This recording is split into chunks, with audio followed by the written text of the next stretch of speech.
우리 하나님 말씀 보도록 하겠습니다. 신약 성경 누가복음 10장 말씀입니다. 누가복음 10장 38절에서 42절까지 말씀입니다. 이제 부모님들은 뒤로 이제 가셔도 될 것 같아요. 나중에 예배 후에 앞에 나오셔서 사진 촬영해 주시면 감사하겠습니다.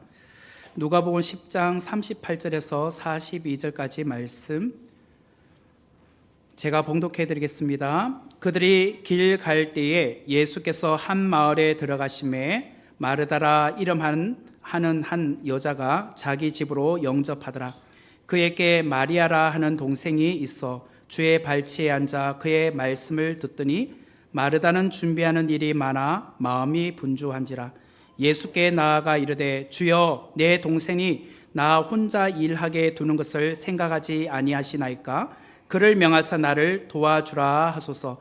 주께서 대답하여 이르시되 마르다야 마르다야, 내가 많은 일로 염려하고 근심하나 몇 가지만 하든지 혹은 한 가지만이라도 족하니라.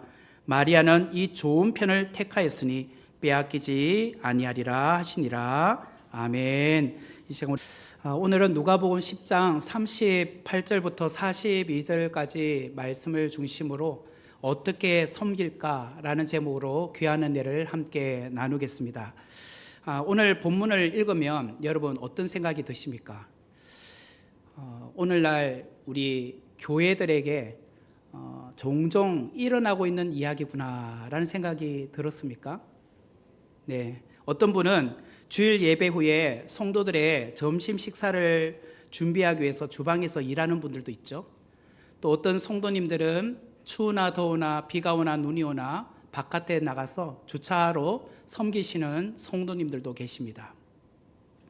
우리는 이런 유형의 성도님들을 가리켜서 마르다형 성도님이라고 부르죠. 그리고 또 한편으로 교회 안에 마리아형 성도들도 있습니다. 봉사도 안 하고 은혜 받는 예배 자리만 앉아 있어요. 섬김의 자리에는 나오지도 않아요. 그러다가 식사할 때는 꼭 나타나요. 그럴 때는 꼭 안 빠지더라고 보면. 마르다 유형의 성도들이 볼 때는 마리아 유형의 성도들은 굉장히 밉상처럼 보여요. 왜 봉사도 안 하지? 뭐라도 좀 섬겼으면 좋겠는데. 이 마르다형 성도들이 보면요, 괜히 이 마리아형 성도들은 막 그냥 미워 보이고 괜히 그 사람들을 보면 시험 들 것 같아요. 그런 성도들을 보면 화가 나요. 그런 성도들을 보면 얄미워요. 혹시 그렇습니까? 굉장히 여러분들은 참 마음이 넓으신 것 같아요. 오늘 이 본문은 교회 안에 보이는 긴장의 관계, 미묘한 갈등을 어쩌면 우리에게 보여주는 이야기가 아닌가라는 생각이 듭니다. 그래서 목사님들 중에는 이 말씀이 먼저냐 봉사가 먼저냐 이렇게 설교 중에 말하는 분 있죠. 여러분, 말씀이 먼저인가요? 봉사가 먼저인가요? 말씀. 그래요. 오늘 한번 끝까지 한번 들어봅시다. 제가 미리부터 하면 여러분들 이제부터 좋을 것 같아요. 결론이 나오니까. 오늘 제가 왜 이 본문을 가지고 설교하게 되었을까요? 무슨 이유가 있지 않았겠습니까? 그렇죠. 오늘 2부 예배 이후에 오후 1시부터 여전도에 총회가 있습니다. 지난 2년간 에스더 여전도회, 루디아 여전도회, 마리아 여전도회를 섬겨오신 임원들이 오늘 임기를 마치고 이제 내려놓는 시간이고, 또 새로운 임원진이 세워지는 날입니다. 뿐만 아니라 이때쯤이면 이제 연말이잖아요. 한 해를 되돌아보며 주님께서 내게 주신 이 직분을 내가 참 잘 감당하고 있는가 한 번쯤은 점검해 볼 만한 시간이잖아요. 그래서 누가복음 10장 38절에서 42절의 말씀은 제가 오늘 여러분들에게 이런 우리 지금 현재 상황이 있기 때문에 이 본문을 오늘 준비해 왔습니다. 저는 오늘 이 본문을 중심으로 주님께서 주신 직분으로 어떻게 하면 잘 섬길까? 주님께서 여러분에게 직분을 주셨잖아요. 어떻게 하면 잘 섬길 수 있을까? 여기에 대해서 한번 우리가 나눔을 갖고자 합니다. 먼저 38절의 말씀을 보면 이렇게 시작을 하죠. 그들이 길 갈 때에 예수께서 한 마을에 들어가심에 마르다라 이름하는 한 여자가 자기 집으로 영접하더라. 여기 보면 그들이라고 시작하는데 여기서 그들은 예수님과 12 제자들을 말합니다. 예수님은 늘 어디를 가실 때마다 12명의 제자들과 함께 동행을 하셨습니다. 그리고 거기 38절에 보면 예수님께서 한 마을에 들어가셨다라고 나오고 그 마을에는 마르다라는 여인이 살고 있었다라고 말합니다. 자, 그러면 마르다에 대한 정보가 38절에 나오는데 그 39절에 보니까 이렇게 나오죠. 그에게 마리아라 하는 동생이 있어. 자, 그러니까 마르다와 마리아 이 두 사람은 자매간입니다. 이제 그것이 이제 나오죠. 자, 여러분 마르다 마리아 이야기를 여러분 많이 들어보셨을 거예요. 그 대표적인 이야기가 요한복음 11장에 나오는데 1절과 2절 말씀에 보면 어떤 병자가 있으니 이는 마리아와 그 자매 마르다의 마을 어디라고요? 베다니에 사는 나사로라. 이 마리아는 향유를 주께 붓고 머리털로 주의 발을 닦던 자요 병든 나사로는 그의 오라버니더라. 여기 보면 지금 정보가 몇 가지 나오는데 그중에 첫 번째 정보는 나사로, 마르다, 마리아 이 세 사람은 남매간이었다라는 것이 첫 번째 정보고, 두 번째 정보는 이들은 베다니에 살았다라는 것이 두 번째 정보입니다. 그리고 세 번째 정보가 2절에 나오죠. 그 중에 마리아라는 사람은 향유를 주께 붓고 머리털로 주의 발을 닦던 자다. 그리고 거기에 지금 나사로라는 오빠가 병이 들었다. 이 네 가지 정보가 요한복음 11장 1절과 2절에 나옵니다. 자, 그러면 베다니는 어디 있는가? 예루살렘에 보면 그 오른쪽에 감람산이 있습니다. 그 감람산 줄기에 그게 기슭에 베다니라는 동네가 있습니다. 이 베다니와 예루살렘까지는 대략 한 3km 정도인데 밑으로 기드론 골짜기에 있기 때문에 한 반나절 정도 가야지 되는 거리입니다. 예수님은 제자들을 이끌고 예루살렘을 방문하실 때마다 그 지척에 있는 베다니를 꼭 들리셨어요. 그리고 그 베다니를 들리시면 꼭 방문했던 집이 있었습니다. 나사로, 마르다, 마리아가 살고 있는 이 집이었습니다. 요한복음 11장 3절 말씀에 보면 이에 그 누이들이, 이 누이들이란 마르다와 마리아죠, 예수께 사람을 보내어 이르되 주여 보시옵소서 사랑하시는 자 곧 나사로가 병들었다고 말하죠. 여기 보면 중요한 정보가 나옵니다. 사랑하시는 자, 그냥 나사로 오빠가 병들었어요 라고 하지 않고 사랑하시는 자라고 했다는 것은 평소에 이 마르다 마리아와 나사로는 예수님과 친분이 굉장히 깊었다라는 것을 알 수 있죠. 그러니까 예수님도 이들을 사랑하셨고 또한 이들도 예수님을 사랑했기 때문에 그런 관계, 사랑의 관계가 형성되어 있다라는 것을 보실 수 있습니다. 그렇기 때문에 이곳 베다니에 살고 있는 이 세 남매는 그동안 예수님이 늘 오시면 우선순위로 예수님을 영접하고 환영하고 대접했던 가정이었다는 거예요. 오늘 본문 38절을 다시 볼게요. 그들이 길 갈 때에 예수께서 한 마을에 들어가심에 마르다라 이름하는 한 여자가 자기 집으로 영접하더라라고 되어 있어요. 오늘도 변함없이 예수님과 그의 제자들이 예루살렘으로 가는 도중에 베다리나는 마을을 들렀어요. 그러자 마르다가 자기 집으로 반갑게 영접을 합니다. 제가 오늘 이 본문을 그 안에는 구체적으로 나오지 않지만 제가 각색을 해보겠습니다. 각색을 했다고 해서 그냥 전혀 일어나지 않을 것 같은 것을 내가 막 의도적으로 막 끼워 맞추는 건 아니에요. 거의 뭐 이렇게 가능성이 굉장히 높아요. 그렇지만 제가 한번 각색을 볼게요. 오늘 우리와 좀 밀접하게 제가 한번 각색을 보겠습니다. 자, 예수님께서 베다니 마을에 오셨습니다. 그러자 마르다가 동생 마리아를 불러요. 마리아야, 이전에 예수님이 우리 집에 오신 적 있었지? 몇 번이나 왔잖아. 그때 예수님 무슨 음식 제일 좋아했지? 갈비탕 갈비탕요, 갈비탕. 그렇지, 이번에도 갈비탕 한번 준비할까? 그러니까 마리아가 언니 이번에도 갈비탕 좋아요. 근데 지난번에 갈비탕만 드니까 약간은 배고픔 같은 느낌이 들었어요. 제자들은 먹성이 좋잖아요. 언니 이번에는 갈비탕에 냉면도 함께 해요. 그리고 이 먹성 좋은 제자들을 배려해서 우리가 갈비탕에 냉면에 그다 빈대떡까지 붙여요. 이렇게 말했어요.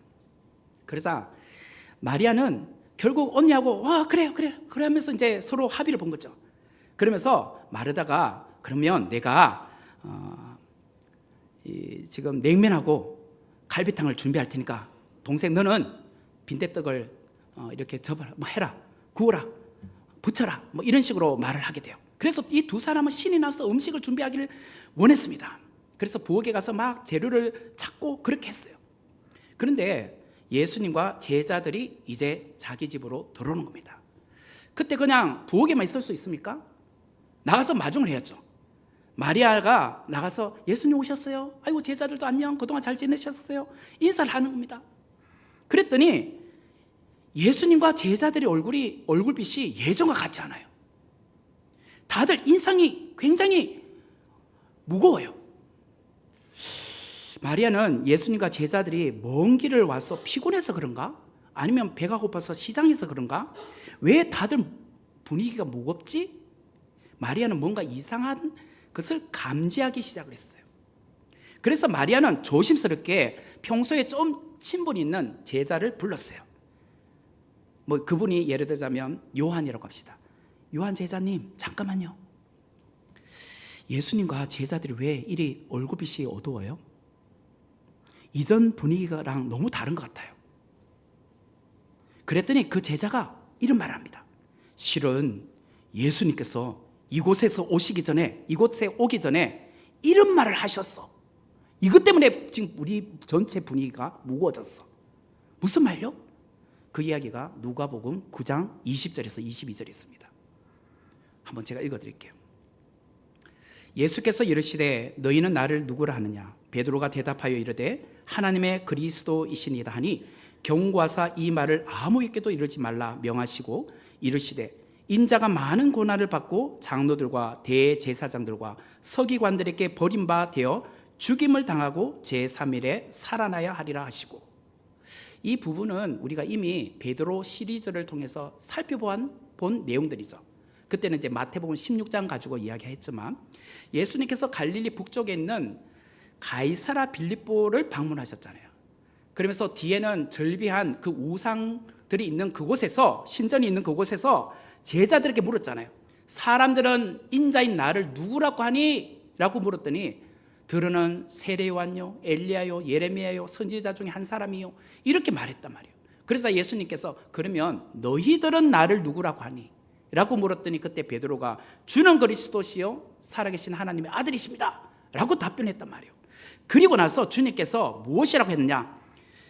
그 많은 고난을 받고 죽임을 당하고 제3일에 살아난다라는 말 처음으로 이때 비로소 말씀하신 거예요. 그 전까지 이런 말씀 한 적이 없거든요. 그런데 처음으로 나 이제 고난받아 죽임을 당하게 될 거야. 그런데 3일 만에 다시 살아나. 그뿐만 아닙니다. 또 시간이 약간 이제 이동하면서 누가복음 9장 44절에 또 이런 말이에요. 이 말을 너희 귀에 담아두라. 인자가 장차 사람들의 손에 넘겨지리라 하시되, 사람들의 손에 내가 넘겨진다? 곧 붙잡힌다, 고난을 당한다, 이 말이죠. 그리고 또 누가복음 9장 51절에는 이렇게 말해요. 예수께서 성천하실 기약이 차감해 성천하실 것은 하늘로 올라가실 때가 이제 점점 가까이 왔다는 거예요. 누가복음 9장 51절입니다. 예루살렘을 향하여 올라가기로 굳게 결심하시고요. 이제 예수님께서 예루살렘으로 그냥 가는데 이전과 좀 다르게 굳게 결심하시면서 예루살렘을 올라가고 있습니다. 이렇게 비장한 마음으로 예수님은 예루살렘으로 올라가는 중에 예루살렘에서 3km 정도 떨어져 있는 베다니 마을에 오신 겁니다. 그러니 제자들은 얼마나 마음이 무겁겠습니까? 지금 예수님께서 몇 차례 이런 이야기를 해왔잖아요. 갑자기 예수님께서 장차 사람들의 손에 넘겨진다. 인자가 고난을 받고 장로들과 대제사장들과 서기관들에게 버림받아 죽임을 당하고 3일 만에 살아난다. 이런 말을 하는 거예요. 제자들은 계속 예수님의 눈치만 보는 겁니다. 그러면서 이곳 예루살렘 인근까지 온 겁니다. 그러니 예루살렘으로 올라오는 그 길은 제자들에게는 굉장히 무거운 길이었어요. 그리고 예수님께는 십자가를 지기 위하여 예루살렘으로 올라가는 그 길이었기 때문에 비장할 수밖에 없었다는 거예요. 마리아는 안 그래도 뭔가 분위기가 좀 이상하다라는 것을 감지해 왔잖아요. 그리고 예수님께 직접 묻기는 그렇고 해서 자기가 평소에 친한 어떤 그 제자를 불렀단 말이에요. 그런데 알고 보니까 아니라 다를까 뭔가 이전에 우리 집을 방문했을 때 그런 분위기가 아닌 거예요. 마리아는 이전에도 예수님이 자신의 집에 왔을 때 정말 이렇게 분위기가 밝았는데 그게 아닌 것을 이게 지금 감지했는데 그것이 정확한 이유를 알게 된 거죠. 그 전에 예수님이 오시면 한 번씩 구약의 말씀에 대해서도 이야기해 주었습니다. 그 중에 이사야 말씀 고난의 종에 대한 이야기도 해 주었을 거예요. 갑자기 이 마리아는 그 말씀이 떠오른 거예요. 고난을 당한다? 십자가를 진다? 죽는다? 이게 그 말씀과 연결되는 건가? 라고 생각을 한 거죠. 그 말씀이 무엇이냐? 이사야서 53장 4절에서 7절의 말씀이에요. 그는 실로 우리의 질고를 지고 우리의 슬픔을 당하였거늘 우리는 생각하기를 그는 징벌을 받아 하나님께 맞으며 고난을 당한다 하였노라. 그가 찔림은 우리의 허물 때문이요 그가 상함은 우리의 죄악 때문이라. 그가 징계를 받음으로 우리는 평화를 누리고 그가 채찍에 맞음으로 우리는 나음을 받았도다. 우리는 다 양 같아서 그릇 행하여 각기 제 길로 갔거늘 여호와께서는 우리 모두의 죄악을 그에게 담당시키셨도다. 그가 곤욕을 당하여 괴로울 때에도 그의 입을 열지 아니하였으며 마치 도수장으로 끌려가는 어린 양과 털 깎는 자 앞에서 잠잠한 양같이 그의 입을 열지 아니하였도다. 이 말씀이 갑자기 생각나는 겁니다. 주님께서 하셨던 말씀. 그게 고난의 종 메시아에 대한 예언이었잖아요. 안 그래도 주님이 메시아라는 것을 본인은 알고 있었기 때문에 바로 그때가 왔는가? 많은 사람들은 예수님을 정치적인 왕으로 되기를 원했잖아요. 이 로마 정부를 무너뜨릴 그런 정치적인 왕으로 삼고자 했지만 마리아는 예수님께서 고난의 종으로 예루살렘 올라가는 바로 그 시간이 지금 온 것인가? 라는 생각이 탁 떠오른 거예요. 이것이 연결되어서 요한복음 12장에 가보면 마리아가 예수님의 발에 지극히 비싼 향유 옥합을 부어 예수님의 죽으심을 기념하게 된 거예요. 이런 배경에서 나온 거예요. 그래서 요한복음 12장 1절부터 3절의 말씀을 보면 6월절 엿새 전에 예수께서 베다니에 이르시니 이곳은 예수께서 죽은 자 가운데서 살리신 나사로가 있는 곳이라. 거기서 예수를 위하여 잔치할 새 마르다는 일을 하고 나사로는 예수와 함께 앉은 자 중에 있더라. 마리아는 지극히 비싼 향유 곧 순전한 나드 한 건을 가져다가 예수의 발에 붓고 자기 머리털로 그의 발을 닦으니 향유 냄새가 집에 가득하더라. 그러면서 7절 말씀에 예수께서 이르시되 그를 가만두어 나의 장례할 날을 위하여 그것을 간직하게 하라 이 말씀하셨어요. 마리아는 이것을 감지한 거죠. 그래서 예수님 발에 향유옥합을 깨뜨리고 그 1년 연봉을 주님 앞에 드린 겁니다. 마리아는 예수님과 그의 제자들이 자기의 집을 방문하자 언니와 맛있게 식사를 준비하기로 이미 서로 대화를 했잖아요. 언니는 갈비탕하고 냉면 준비한다면 나는 빈대떡 부치기를 했잖아요. 그래서 부엌에서 열심히 일하기로 했잖아요. 그런데 예수님께서 지금 자기 집으로 들어오는데 보니 이전과 너무 분위기가 달라요. 어쩌면 오늘 이 예수님께서 우리 집에 들어온 것이 고난을 당하러 가는 마지막 방문길이 아닐까라는 생각이 든 거예요. 그래서 언니와 함께 주방에 가서 식사 준비하는 것이 지금 중요한 게 아닙니다. 어쩌면 예수님을 만날 수 있는 마지막 시간이 될지도 모르잖아요. 그래서 마음에 그분의 발 앞에 내가 꿇어 앉아서 말씀 듣는 것이 지금 식사 준비하는 것보다 더 중요하다고 생각한 거예요. 이게 마지막이 될 수도 있는데 지금 식사가 준비하는 게 중요한 게 아니잖아요. 예수님 말씀을 한마디라도 더 듣는 게 중요하잖아요. 오늘 본문은 바로 그런 배경이란 거예요. 누가복음 10장 38장 오늘 시작되는 부분 앞부분이 어떤 내용이 나옵니까? 10장 25절부터 37절까지 내용이 한 단락인데 거기는 강도 만난 자를 도와주는 선한 사마리아 이야기가 나옵니다. 강도 만난 자를 도와준 선한 사마리아 이야기. 왜 누가복음의 저자인 누가는 강도 만난 자를 도와준 선한 사마리아 이야기를 한 다음에 오늘 마르다와 마리아 이야기를 이어서 하고 있을까? 그게 안 궁금하십니까? 우리가 그냥 읽으면 앞에 나오는 강도 만난 자를 도와준 사마리아 이야기와 이 마르다와 마리아 이야기는요, 별개처럼 느껴집니다. 아무 연관성이 없어 보여요. 그런데 누가는 이거 정말 연관성이 있어? 라고 지금 말하기 위해서 우리에게 말하고 있는 거예요. 그러면 뭐가 연관성이 있는가? 예수님은 누구시냐는 거예요. 예수님은 누구시냐? 마치 강도 만난 유대인과 같다는 거예요. 예수님은 동족 유대인들의 핍박을 받고 고발로 십자가에 달리게 되잖아요. 그러므로 예수님은 누구냐? 강도 만난 사람이에요. 이렇게 본다면 강도 만난 자의 이야기와 마르다와 마리아 이야기는 연결돼요. 왜? 강도 만난 자에게는 누가 필요하죠? 선한 사마리아 같은 사람, 그 사람 옆에서 도와주고 함께 해주는 것이 필요하지 않습니까?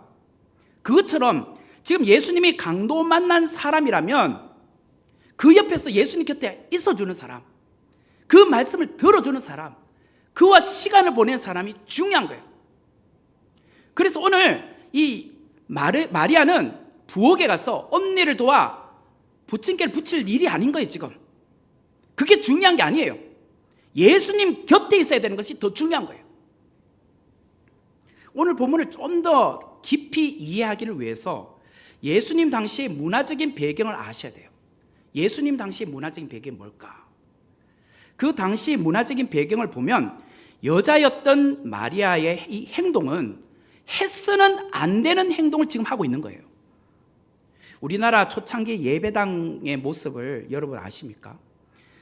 화면을 보시면 우리나라 초기의 예배당 형태는 기역자형이었습니다. 기역자형. 지금 우리나라에 딱 두 군데 이 기역자형 예배당이 남아 있습니다. 전북 김제의 금산교회와 익산의 두동교회, 이 두 교회가 기역자 교회로 지금 기독교 유산처럼 남아 있어요. 이 중에 저는 익산의 두동교회를 한번 가봤어요. 제가 미국에서 한 5년 반을 살다가 한국에 왔었을 때 저희 아이들을 이렇게 한국의 기독교 유적지를 너무 보여주고 싶은 거예요. 그래서 제가 검색해서 기역자 교회가 있는 익산을 찾아간 거예요. 그리고 거기서 사진도 찍어봤어요. 우리나라 초기 예배당 형태가 기역자형이었다는 것은 무엇을 말하냐면 남자와 여자가 앉는 자리가 구별되어 있었다. 출입문도 달라요. 그래서 기역자라는 것은 서로 간의 얼굴을 볼 수 없다는 거예요. 중간에다가 커튼을 치든지 또 병풍을 쳐놓고 강대상에 있는 목사님만 여자와 남자들을 볼 수 있지 서로 간에는 볼 수 없었어요. 이것이 초기 우리 대한민국의 예배당의 형태예요. 이런 형태는 한 1970년대에도 좀 이렇게 기역자는 아니어도 우리처럼 이렇게 앉아 있어도 남녀 7세 부동석이란 그런 전통 아래 강대상에서 보면 오른쪽에는 남자들이 많이 앉아 있었고 왼쪽에는 여자들만 앉아 있었어요. 그렇게 앉아 있었어요. 여러분 기억나시죠? 안 나시면 신앙생활 오래 안 하신 건데 아니면 그 교회는 너무 자유로운 교회고 저는 그랬었어요. 한쪽은 남자들만 많이 앉아 있고 이쪽은 여자들만 간혹 가뭄이 콩나듯이 몇 명 앉아 있어요. 근데 괜히 눈치 보여. 그 앉아 있으면. 그런데 지금은 그런 시대가 아니잖아요. 그런데 제 눈에는 분명히 부부임에도 불구하고 따로 앉아 있는 사람들이 너무 보여요. 많이 보여요. 어쩔 수 없어요. 성가되면 어쩔 수 없지만 남편은 한 3번째 줄 앉고 부인은 한 6번째 줄 앉고 교회 오면 딴 사람인 줄 알아요. 그러지 마세요. 그냥 교회 오셔서는 그냥 옆에 앉으면 안 되나요? 앉으셔서 같이 예배드리면 너무 좋잖아요. 하물며 성경시대의 유대인들은 어땠을까요? 남자와 여자들을 구분이 하는 것이 엄격했습니다. 예루살렘 성전 구조를 봐도 그것을 우리는 알 수 있습니다. 화면에 보시면 예루살렘 성전에 올라가면 크게 이방인의 뜰, 여인의 뜰, 이스라엘의 뜰, 제사장의 뜰 이렇게 뜰이 4군데 있습니다. 이방인의 뜰이란 것은 모든 사람이 올라갈 수 있는 곳입니다. 이방인들도 여기까지는 허락이 되는 거예요. 허용이 된다. 그런데 여인의 뜰은 이제 이방인들은 못 들어갑니다. 유대인들 남자와 여자들은 여인의 뜰까지는 들어갈 수 있다는 거예요. 그런데 그 사이에 보면 세로로 이스라엘의 뜰이 있는데 여기는 유대인 여자들은 못 들어가요. 남자들만 거기까지 들어갈 수 있어요. 근데 그 안쪽에 보면 파란색으로 성소 있고 그 뜰 있죠. 번제단 있고 거기는 제사장들만 들어갈 수 있어요. 그러니까 엄격하게 이렇게 구분이 되어 있었던 것이 성전의 이 형태였어요. 이런 남녀 구분은 신약시대 유대인 회당에도 그대로 드러났습니다. 정통파 유대교는 남성과 여성을 구분하여 분리된 구역에서 예배에 참석하도록 했습니다. 마치 기역자 형태의 예배당처럼 한 공간에 들어가도 서로 구분되어서 않게 했다는 거예요. 이렇게 엄격하게 남자와 여자를 구분했던 성경시대 문화적인 백그라운드에서 마리아가 이렇게 행동하는 것이 정상입니까? 39절을 다시 보시면 그에게 마리아라 하는 동생이 있어 주의 발치에 앉아 그의 말씀을 듣더니 라고 하잖아요. 주의 발치에 앉아? 자, 유대인들의 식사 문화 여러분 잘 아실 거예요. 제가 성경 바이블 아카데미 할 때도 말씀드렸지만 왼쪽 팔꿈치를 이렇게 비스듬히 기대고 발을 쭉 펴고 거의 반 정도 누운 자세로 식사하는 것이 유대인들의 식사 문화입니다. 안 그래도 방이 이렇게 평수가 별로 안 큰데 거기에 남자가 지금 13명 들어가 있습니다. 제자들 12명과 예수님. 그 전부 다 이렇게 앉은 것이 아니라 쭉 펴고 앉았으니까 공간을 얼마나 많이 차지합니까? 거기에 예수님의 발치 밑 아래에 마리아인 여인이 앉아 있는 거죠. 이 광경을 보는 12제자들의 마음은 어떠했을까요? 손님을 대접하는 주인이잖아요. 주인 마리아니까 겉으로 말할 수 없잖아요. 그런데 마음으로는 불편해요.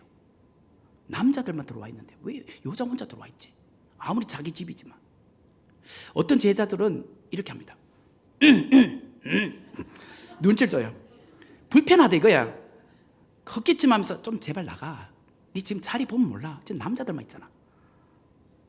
왜 마리아는 여인으로서 남자들끼리 식사하는 이 자리에 앉아있지? 지금 마리아가 정신 나간 거 아니야? 별 생각이 다 드는 거 지금. 그렇다면 언니 마르다는 어땠을까요? 마르다 40절에 나오잖아. 40절 보세요. 마르다는 준비하는 일이 많아 마음이 분주한지라 예수께 나아가 이르되 주여 내 동생이 나 혼자 일하게 두는 것을 생각하지 아니하시나이까 그를 명하사 나를 도와주라 하소서. 이전에 예수님 오셨을 때 동생 마리아는 어떤 행동을 했을까요? 그때도 여전히 예수님 발치에 앉아서 말씀만 듣고 있었을까요? 아니요. 그때는 그러지 않았습니다. 언니를 적극적으로 도와줬습니다. 식사를 적극적으로 도와줬습니다. 만약에 그때도 이런 일을 안 했더라면 누가복음 저자가 이렇게 기록하지 못해요. 이렇게 하죠. 마리아는 종전대로 예수의 발치에 앉아 그의 말씀을 듣더니 종전대로 이전 방식대로 이런 말이 분명히 붙어야 돼요. 이 말이 지금 그런 말이 붙어있지 않다는 것은 마리아는 지금 오늘 처음으로 예수님 발치 앞에 많은 남자들이 있는 데서 유별나게 혼자 앉아있다는 뜻이에요. 지금 언니 마르다는 이런 마리아의 모습을 보는 수가 화가 날 수밖에 없어요. 그죠? 만약에 이전에도 예수님이 오셨을 때 그 자리에 늘 있었던 마리아였다면 굳이 화를 낼 필요는 뭐 있습니까? 아유 철없는 저 마리아 지난번에도 예수님 발밑에 앉아있더니 지금도 그러네. 오늘 더 바쁜데 좀 안 도와주고 말이야. 그러면서 투덜투덜하면서도 화를 못 내죠. 그냥 매번 그래 왔으니까. 그러면서 혼자 가서 부엌에 가서 일을 했을 거 아니에요. 근데 오늘은 이전과 달리 안 도와주는 거예요. 분명히 말했잖아요. 빈대떡 네가 덮는 거야? 붙이는 거야? 네 언니 제가 할게요 라고 했잖아요. 아마도 마르다는 예수님과 제자들이 있는 방에 들어가지는 못하고 문 밖에서 왔다 갔다 했을 거예요. 그래서 마리아가 자기랑 눈을 마주치기를 계속 기다렸어요. 그러면 눈이 마주치면 나와 제발 그런 사인을 주려고. 그런데 마리아는 언니를 쳐다보지 않고 예수님만 계속 집중하고 있어요. 예수님 말씀을 계속 듣고 있어요. 전혀 쳐다보지 않는 거예요. 그래서 마르다는요 동생 마리아가 미워지기 시작하잖아요. 근데 미워지다가 시간이 흐르면서 점점 이제 예수님께 미워지는 것이 시작한 거예요. 예수님이 못마땅한 거예요. 왜?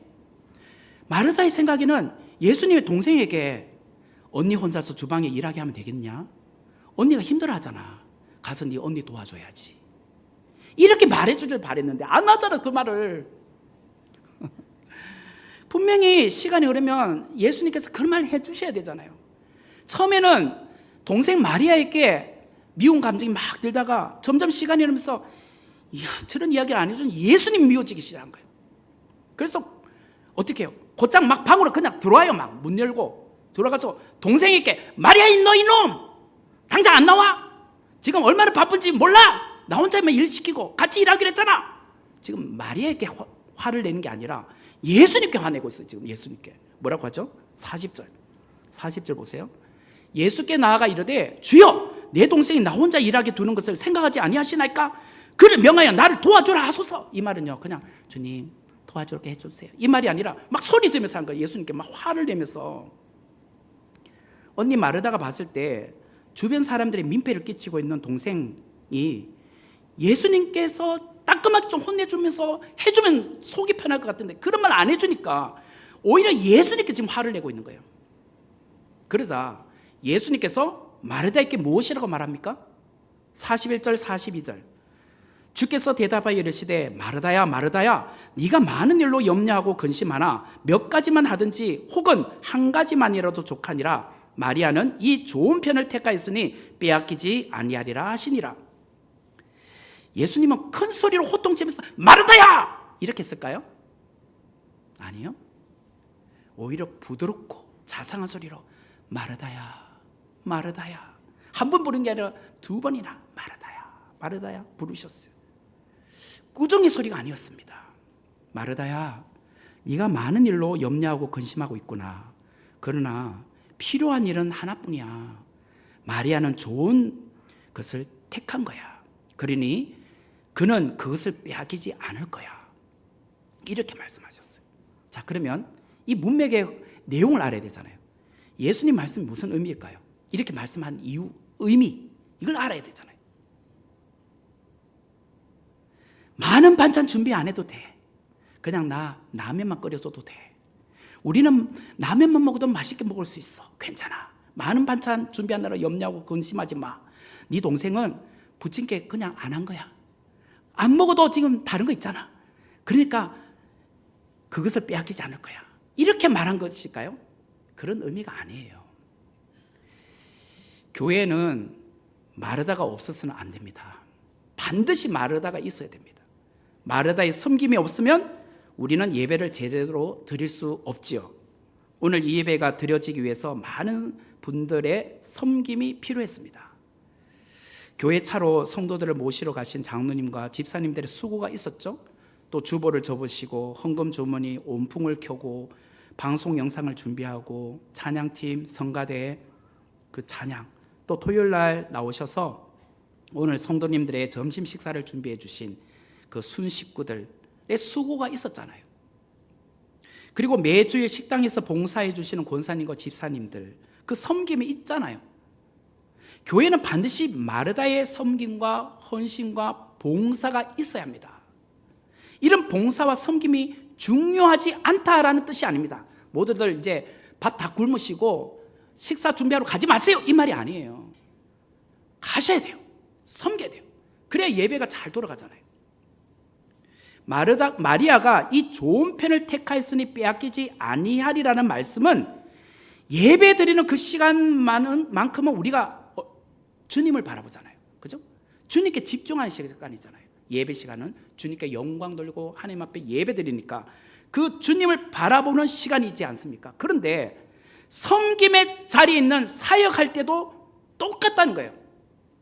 주님을 바라보는 시간이 되어야 한다는 거예요. 섬김의 자리에서 사역할 때도 주님만을 바라보라는 거예요. 단순히 봉사가 중요한가, 예배가 중요한가, 주방일이 중요한가, 성경 공부가 중요한가, 그런 이야기가 아닙니다. 내가 예배를 드리고 있다면 그 예배 가운데 주님을 바라보았듯이 내가 섬김의 자리에 있을 때도 주님만을 바라보며 사역하시라는 거예요. 그런데 주님을 바라보아야 하는 나의 시선이 사람을 바라보는 순간 어떻게 될까요? 불평이 나옵니다. 왜 저 사람은 일 안 하지? 내 안에 기쁨이 사라지기 시작해요. 그러면서 사람에 대하여 섭섭병이 생기기 시작해요. 섭섭해져요. 그러다가 점점 시간이 흐르면서 어떻게 될까요? 이게 하나님께까지 섭섭해져요. 왜 나만 일하고 있을까? 왜 나만 주일학교를 섬기고 있지? 왜 나만 차량 운행을 지금 몇 년째 하고 있는 거야? 저 집사님, 저 권사님도 일할 수 있는데 왜 저 사람들 일 안 하고 사역 안 할까? 사람을 바라보는 순간 불평이 점점 쌓이기 시작해요. 그러다가 하나님에 대한 섭섭함까지도 마음이 들기 시작해요. 주님을 위해 사역을 시작하지 않았습니까? 그런데 주님만을 생각하고 사역을 시작했던 것이 주위 사람이 도와주지 않으므로, 일손이 모자람으로 마음은 분주하고 많은 일로 염려하고 걱정하고 근심하게 되는 순간 내 안에 그런 마음의 불편함이 생기기 시작을 하는 거예요. 결국 무엇을 하느냐가 중요한 게 아니에요. 어떤 사역을 하고 있느냐가 중요한 것이 아니라 누구를 바라보며 그 일을 하고 있느냐가 더 중요한 겁니다. 누구를 바라보고 있느냐. 마리아가 취한 좋은 것은 주님을 바라보고 있다면, 마르다가 취한 것은 많은 사역으로 인해 분주함과 바쁨과 염려와 근심으로 주님을 바라보지 않고 마리아를 바라보고 있어요. 마리아와 나는 처음에 같이 부엌에서 일하기로 했잖아요. 근데 마리아가 없잖아요. 찾아봤더니 마리아는 예수님 발치에 예수님의 말씀을 두고 있잖아요. 거기 앉아있는 것을 바라봤잖아요. 그러니까 마르다의 눈에는 마리아가 예배를 드리고 있고 말씀을 듣고 있다 생각하는 것이 아니라 놀고 있다고 본 거예요. 놀고 있다. 마르다는 마리아를 보면서 사역의 기쁨이 사라졌어요. 오늘 우리가 마르다가 범하고 있는 실수를 범할 수 있습니다. 누구든지 범할 수 있어요. 예수 그리스도의 영광을 위하여 사역을 시작했잖아요. 그런데 어느 때부터인가 너무 분주하기 시작했어요. 바빠지기 시작했어요. 하는 일이 너무 많아졌어요. 그 일들이 부담스러워지기 시작하면서 무거운 짐이 되기 시작했어요. 우리의 문제는 주님을 기쁘시게 하기 위해서 시작한 일이었는데 어느 순간 내가 잘해야겠다는 강박관념, 부담감이 우리를 스스로 힘들게 만들고 있었어요. 그러면서 이 일을 정말 잘해야 되는데 처음에는 주님의 영광을 위하여, 주님을 위하여 라고 했다가 점점 내가 부각되기 시작하면서 누군가가 나를 도와주지 않는다에 대한 불만이 나오기 시작한 거예요. 목사인 저도 마르다가 될 수 있습니다. 담임 목사로서 부담감이 없을까요? 많죠. 매번 강단에 서서 말씀을 전한다는 것은 엄청난 거룩한 부담입니다. 그냥 일주일만 하고 마치는 게 아니잖아요. 매주 똑같이 그런 패턴으로 설교를 준비해야 되고 강단에 서야 됩니다. 거룩한 부담감이 있습니다. 여러분들은 그 말씀에 은혜 받기 위해서 오셨기 때문에 저는 그 말씀을 잘 전해야겠다는 그런 거룩한 부담감이 있어요. 또 성도들을 잘 목양해야겠다는 부담감이 있어요. 내가 원하는 날에 장례가 터집니까? 아니요. 나는 지금 너무 바쁜데, 근데 장례는 수시로 일어나잖아요. 나의 스케줄에 짜여있는 틈에서 나오는 게 아니잖아요. 또 누군가 아프다, 병문안 가야 된다, 이거는 나의 시간에서 예외적으로 또 들어가는 스케줄이 될 수 있잖아요. 그러다 보면 목양에 대한 부담감이 생겨요. 또 교회의 여러 가지 업무들과 행정을 잘 감당해야 될 건데, 빵꾸 나지 않아야 될 건데, 섬세하게 잘 해야 될 건데, 그런 데 대한 부담감이 있어요. 그러다 보면 하나님의 영광을 위하여 사역하고자 하는 그 마음으로 시작했는데 어느 순간 그 무거운 짐 때문에 빨리 내려놓고 싶다, 도피하고 싶은 마음이 더 간절해질 때가 있어요. 그럴 때마다 저는 무엇을 할까요? 기도합니다. 하나님, 저의 힘으로 할 수 있는 것이 아무것도 없어요. 주님 도와주셔야 돼요. 주님, 제가 이렇게 많은 일들을 어떻게 제 혼자서 다 감당합니까? 주님 도와주셔야죠. 그렇게 간절히 기도하고 나면 생각지도 못한 그 영역에서 주님께서 천사를 보내주셔요. 어떤 장로님이, 어떤 권사님이, 어떤 집사님이 내가 이것 때문에 고민하고 있는데 목사님 그 일 제가 해보겠습니다. 도와드리겠습니다. 제가 먼저 그분에게 부탁한 것도 아닌데 그분이 정말 먼저 저에게 말을 해요. 아마 기도 가운데 저의 염려와 근심을 잘 아시는 하나님께서 그 성도의 입술을 통하여서 저에게 먼저 자원하여 말하도록 하신 거죠. 그런 일들을 저는 비일비재하게 겪어봅니다. 또 설교를 준비할 때 이제 시간적으로 얼마 안 남았는데 큰일 났다. 특히 주일 같은 경우는 2번 설교해야 되잖아요. 주일 오전 오후 예배 설교가 다 다른 거잖아요. 그러면 시간이 막 쫓겨요. 그런데 제가 하나님 앞에 기도하잖아요. 그러면 성령 하나님께서 지혜를 부어주시사 막힘없이 술술술술 설교 원고가 쓰여지게 하세요. 그전 같으면 한 7, 8시간 걸렸던 설교 원고가 1-2시간 만에 끝나게도 하셔요. 때로는 하루 일정이 빠듯할 때에는 숨 쉴 틈도 없어요. 자리에서 일어날 시간도 없어요. 운동할 시간은 전혀 없어요. 그런데 숨 쉴 수 있는 여유를 주셔요. 그래서 내 안에 마르다와 같은 생각들이 불쑥 올라오다가 맞아, 하나님께서 나를 돕고 계시지, 나에게 지혜를 주고 계시지. 그렇게 제가 늘 주님을 먼저 생각하고 섬기다 보면 제 중심을 아시는 주님께서 돕는 사람을 붙여주시고 피할 길도 주시고 능력도 주시고 지혜도 주시는 것을 저는 경험해요. 저는 그것을 매주 경험해요. 어떻게 섬길까? 여러분들이 주님을 위해 일하겠다고 하신 그 첫 마음만 잃어버리지 않으면 돼요. 여러분들이 어떻게 그 사역을 시작했는가, 직분을 어떻게 맡게 되었는가, 그 첫 마음만 잊지 않으면 돼요. 주님과 함께 하신다고 했잖아요. 주님을 위해서 내가 기쁘게 사역하겠다고 여러분들 다짐하지 않았습니까? 주님의 영광을 위해서 내가 그 마음을 갖고 사역을 시작하려고 하지 않았습니까? 그렇다면 내가 사역을 내려놓겠다고 생각하기보다 먼저 기도하세요. 나 힘들어요. 그만할래요. 그런 말 하기 전에 하나님 앞에 먼저 기도해 보세요. 주님께서 감당할 수 있는 능력과 지혜와 건강과 시간과 물질을 주실 줄 믿고 간절히 기도해 보세요. 그러면 하나님께서 도와주십니다. 마지막으로 이 말씀을 하고 설교를 마무리하려고 해요. 예배가 인풋, 안으로 들어온 것이라면 사역은 아웃풋, 나가는 것이에요. 어떤 경우에 사역에서 번아웃, 탈진이 오는가? 어떤 경우에 사역을 하다가 탈진이 오는가? 예배를 통하여 은혜가 공급되지 않을 때 탈진이 돼요. 예배를 통하여 은혜가 공급되지 않을 때 사역을 내려놓고 싶은 마음이 들어요. 예배란 것이 제가 인풋이라고 했습니다. 안으로 들어오는 거. 하나님의 은혜가 내 안에 충만히 거해야 여러분들이 사역을 할 때 장기적으로 롱런할 수 있어요. 끝까지 갈 수 있단 말이에요. 내 안에 은혜의 샘물이 계속 흘러야 섬김과 봉사가 지치지 않아요. 그러므로 직분자들은 사역을 감당할 때에 늘 잊지 말아야 될 것, 인풋이 중요해요. 인풋. 말씀의 자리, 기도의 자리, 은혜의 자리 더 사모하여 나오셔야 돼요. 그것도 안 하시면서 힘들어요, 나 사역 그만할래요,